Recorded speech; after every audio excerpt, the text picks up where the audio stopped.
নমস্কার, আশা করছি আপনারা সকলে ভালো আছেন। আজ অনেক দিন পরে আবারও চলে এলাম নতুন একটি রেসিপি নিয়ে আপনাদের সামনে। জানেন তো, পুরুলিয়া জেলায় আসার পরে আমি নতুন নতুন নানা রকম রেসিপি কিন্তু শিখেছি, কিন্তু এই রেসিপি সম্পর্কে আমার কোনো রকম আইডিয়া ছিল না। প্রতিদিন সকালে যখন বাজারে যাই তখন মাঝে মাঝেই দেখতে পাই মাসিরা ফুলকপির পাতাটাকে আলাদা করে বিক্রি করছে।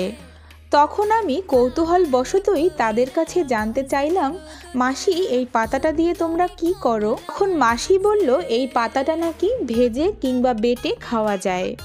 তখনই আমার মাথায় এলো আমি একটা নতুন রেসিপি করব, যেটা আপনাদের সঙ্গে শেয়ার করা যায়।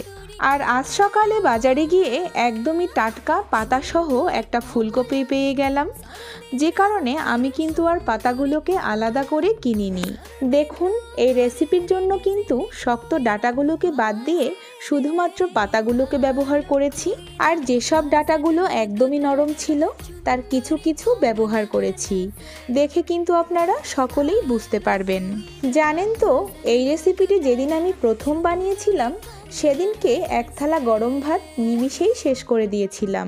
যদিও আমি জানতাম না এই রেসিপির টেস্ট কেমন হবে, কিন্তু যখন জানলাম তখন প্রেমে পড়ে গেলাম। তাই আপনাদের কাছেও অনুরোধ রইল একবার এভাবে ট্রাই করার।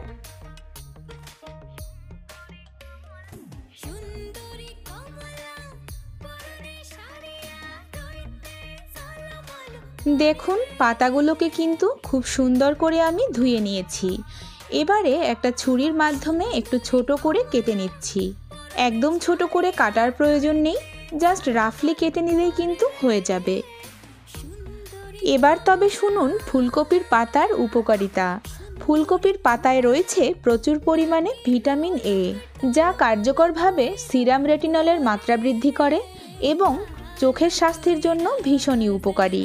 তাছাড়াও এতে রয়েছে প্রচুর পরিমাণে অ্যান্টিঅক্সিডেন্ট, যার কারণে এটি দীর্ঘস্থায়ী রোগের ঝুঁকি কিন্তু হ্রাস করে।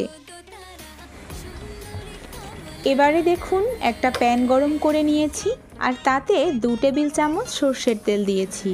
তেল গরম হয়ে গেলে দিয়েছি হাফ চামচ কালো জিরে। কালো জিরের সুন্দর ফ্লেভার ছড়িয়ে গেলেই দিয়েছি একটা গোটা রসুনের কোয়া। দিয়ে দিলাম 2টো মাঝারি সাইজের কুচনো পেঁয়াজ আর স্বাদ মতো নুন। পেঁয়াজ রসুনগুলোকে একটু লাল লাল করেই ভেজে নেব।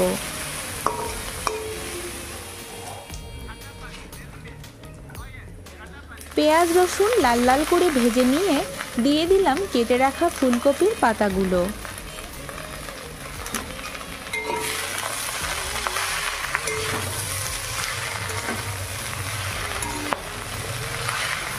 একটু নেড়েচেড়ে মিশিয়ে নিয়ে ঢেকে দিলাম যাতে তাড়াতাড়ি শাকটা বয়েল হয়ে যায়। অবশ্যই গ্যাসের ফ্লেম লোয়ে রেখে কিন্তু শাকগুলোকে সিদ্ধ করে নিতে হবে। ঝালের জন্য 3টা কাঁচা লঙ্কা দিয়ে দিলাম আর আবারও ঢেকে দিলাম। আমি কিন্তু কোনো রকম জল ব্যবহার না করেই শাকটাকে ভালো করে সিদ্ধ করে নিয়েছি। ঠিক এই পর্যায়ে গ্যাসের ফ্লেম বন্ধ করে দিয়ে শাকগুলো ঠান্ডা হওয়া পর্যন্ত অপেক্ষা করব। পুরোপুরি ঠান্ডা হয়ে গেলে শাকগুলোকে মিক্সচার গ্রাইন্ডারের ছোট জারটিতে নিয়ে নিলাম আর একদম মিহি করে বেটে নিলাম। একদম মিহি করে বাটার জন্য আমি খুব সামান্য জল ব্যবহার করেছিলাম।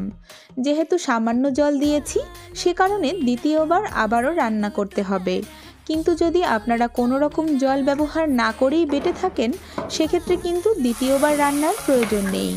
আর শিলনোড়ায় বাটলে তো কোনো কথাই নেই, তার স্বাদ হবে আরও বেশি। এবারে শুধু অনবরত নেড়ে নেড়ে শাকের গায়ে যে এক্সট্রা জলটা ছিল সেটা পুরোপুরি শুকিয়ে নিতে হবে।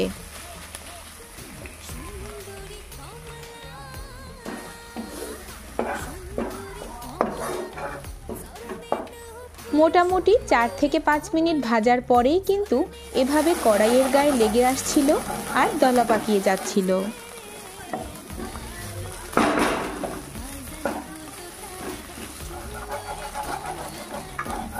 যখনই এভাবে দলা পাকিয়ে উঠে আসবে ঠিক তখনই বুঝতে হবে এটি কিন্তু পরিবেশনের জন্য একদম রেডি। গ্যাসের ফ্লেম বন্ধ করে দিয়ে গরম গরম ধোয়া ওঠা ভাতের সঙ্গে পরিবেশন করে নিচ্ছি। তাহলে এবার বলুন তো আজকের এই রেসিপিটি এর আগে আপনারা কখনো খেয়েছেন কিনা, আর অবশ্যই জানাবেন আজকের এই রেসিপিটি আপনাদের কাছে কেমন লাগলো। গরম ভাতের সঙ্গে পরিবেশন করে সামান্য সর্ষের তেল দিয়ে ভালো করে মেখে নিতে হবে। ভালো করে মেখে নিয়ে একবার শুধু মুখে পুরে দিলেই বুঝতে পারবেন এটি খেতে ঠিক কতটা সুস্বাদু হতে পারে।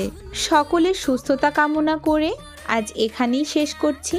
দেখা হচ্ছে নতুন কোনো রেসিপির সঙ্গে। ততদিন সকলে ভালো থাকবেন।